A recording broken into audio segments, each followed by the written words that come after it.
Once upon a time there was a rich man who had a servant who served him diligently and honestly. Every morning he was the first one out of bed, and at night the last one to go to bed. Whenever there was a difficult job that nobody wanted to do, he was always the first to volunteer. He never complained at any of this, but was contented with everything, and always happy. When his year was over, his master gave him no wages, thinking, "That is the smartest thing to do, for it will save me something. He won't leave me, but will gladly stay here working for me." The servant said nothing, but did his work the second year as he had done before. And when at the end of this year he again received no wages, he still stayed on without complaining. When the third year had passed, the master thought it over, then put his hand into his pocket, but pulled out nothing. However, this time the servant said, "Master, I have served you honestly for 3 years. Be so good as to give me what by rights I have coming to me. I would like to be on my way and see something else of the world." "Yes, my good servant," answered the old miser. "You have served me without complaint, and you shall be kindly rewarded." With this he put his hand into his pocket, then counted out 3 hellers one at a time, saying, "There, you have a heller for each year. That is a large and generous reward. Only a few masters would pay you this much." The good servant, who understood little about money, put his wealth into his pocket, and thought, now that I have a full purse, why should I worry and continue to plague myself with hard work?" So he set forth, up hill and down, singing and jumping for joy. Now it came to pass that as he was passing by a thicket, a little dwarf stepped out, and called to him, "Where are you headed, Brother Merry? You don't seem to be burdened down with cares." "Why should I be sad?" answered the servant. "I have everything I need.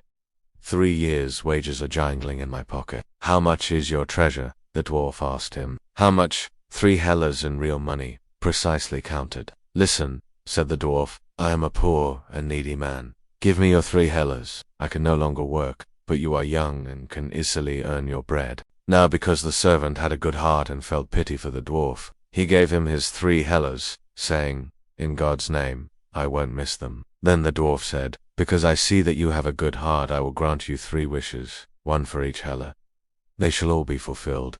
"Aha," said the servant, "you are a miracle worker. Well, then, if it is to be so, first of all, I wish for a blowpipe that will hit everything I aim at. Second, for a fiddle, that when I play it, anyone who hears it will have to dance. And third, that whenever I ask a favor of anyone, it will be granted." "You shall have all that," said the dwarf. He reached into the bush, and what do you think? There lay a fiddle and a blowpipe, all ready, just as if they had been ordered.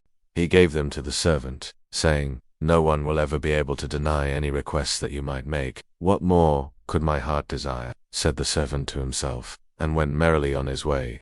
Soon afterward he met a Jew with a long goatee, who was standing listening to a bird singing high up in the top of a tree. One of God's own miracles, he shouted, that such a small creature should have such a fearfully loud voice. If only it were mine. If only someone would sprinkle some salt on its tail. "If that is all you want," said the servant, "then the bird shall soon be down here." He took aim, hit it precisely, and the bird fell down into a thorn hedge. "Rogue," he said to the Jew, "go and fetch the bird out for yourself." "My goodness," said the Jew, "don't call me a rogue, sir, but I will be the dog and get the bird out for myself. After all, you're the one who shot it." Then he lay down on the ground and began crawling into the thicket. When he was in the middle of the thorns, the good servant could not resist the temptation to pick up his fiddle and begin to play. The Jew's legs immediately began to move, and he jumped up.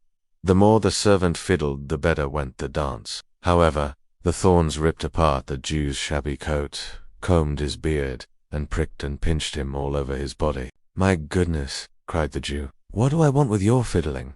Stop playing, sir. I don't want to dance." But the servant did not listen to him, and thought, "You have fleeced people often enough, and now the thorn head shall do the same to you." He began to play all over again, so that the Jew had to jump even higher, leaving scraps from his coat hanging on the thorns. "Oh, woe is me," cried the Jew. "I will give the gentleman anything he asks, if only he quits fiddling, even a purse filled with gold." "If you are so generous," said the servant, "then I will stop my music. But I must praise the singular way that you dance to it." Then he took his purse, he went on his way. The Jew stood there quietly watching the servant until he was far off and out of sight, and then he screamed out with all his might, "You miserable musician, you beer-house fiddler, wait until I catch you alone. I will chase you until you wear the soles off your shoes. You ragamuffin, Just put a groschen in your mouth, so that you will be worth 6 hellers. He continued to curse as fast as he could speak. As soon as he had thus refreshed himself a little, and caught his breath again,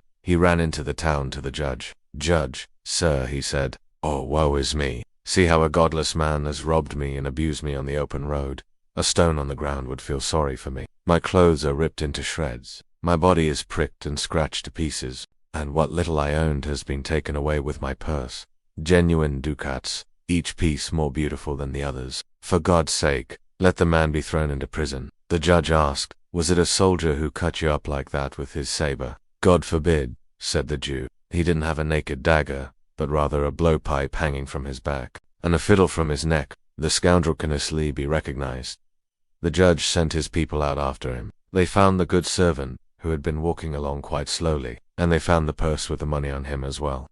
When he was brought before the judge, he said, "I did not touch the Jew, nor take his money. He offered it to me freely, so that I would stop fiddling, because he could not stand my music." "God forbid," cried the Jew. "He is reaching for lies like flies on the wall." The judge did not believe his story, and said, "That is a poor excuse. No Jew would do that." And because he had committed robbery on the open road, the good servant was sentenced to the gallows. As he was being led away, the Jews screamed after him, "You good fawn, you dog of a musician, now you will receive your well-earned reward." The servant walked quietly up the ladder with the hangman, but on the last rung he turned around and said to the judge, "Grant me just one request before I die." "Yes," said the judge. "If you do not ask for your life, I do not ask for life," answered the servant. "But let me play my fiddle one last time." The Jew cried out miserably, "For God's sake, do not allow it, do not allow it." But the judge said, "Why should I not grant him this short pleasure? It has been promised to him, and he shall have it." In any event, he could not have refused because of the gift that had been bestowed on the servant. The Jew cried, "Oh, woe is me! Tie me up. Tie me up tightly." The good servant took his fiddle from his neck and made ready. As he played the first stroke, they all began to quiver and shake. The judge, the clerks, and the court officials. The rope fell out of the hand of the one who was going to tie up the Jew. At the second stroke they all lifted their legs. The hangman released the good servant and made ready to dance. At the third stroke, everyone jumped up and began to dance. The judge and the Jew were out in front, and were the best at jumping. Soon everyone who had gathered in the marketplace out of curiosity was dancing with them, old and young, fat and thin, all together with each other. Even the dogs that had run along with the crowd stood up on their hind legs and hopped along as well. The longer he played, the higher the dancers jumped, until they were knocking their heads together and crying out terribly. Finally, the judge, quite out of breath, shouted, "I will give you your life, but just stop fiddling." The good servant listened to this, then took his fiddle, hung it around his neck again, and climbed down the ladder. He went up to the Jew, who was lying upon the ground gasping for air, and said, "You rogue, now confess where you've got the money, or I will take my fiddle off my neck and begin to play again." "I stole it," he cried, "but you have honestly earned it." With that the judge had the Jew led to the gallows and hanged as a thief.